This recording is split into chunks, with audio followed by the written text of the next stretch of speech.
என்னை விட எத்தனை பேர் தகுதியாக இருந்தும் என்ன மட்டும் கிருபை என்று உயர்த்தி வைத்ததே. உங்க கிருபை என்னை வாழ வைத்ததே. உங்க கிருபை என்னை தூக்கி சுமக்குதே. உங்க கிருபை என்னை வாழ வைத்ததே.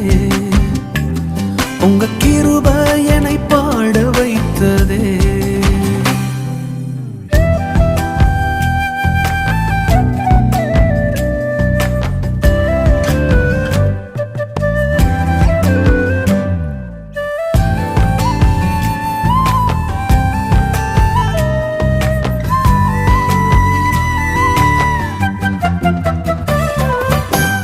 பயனற்ற நிலத்தை போல மறக்கப்பட்டவன் நான், அறுவடை காணாமல் தனிந்து போன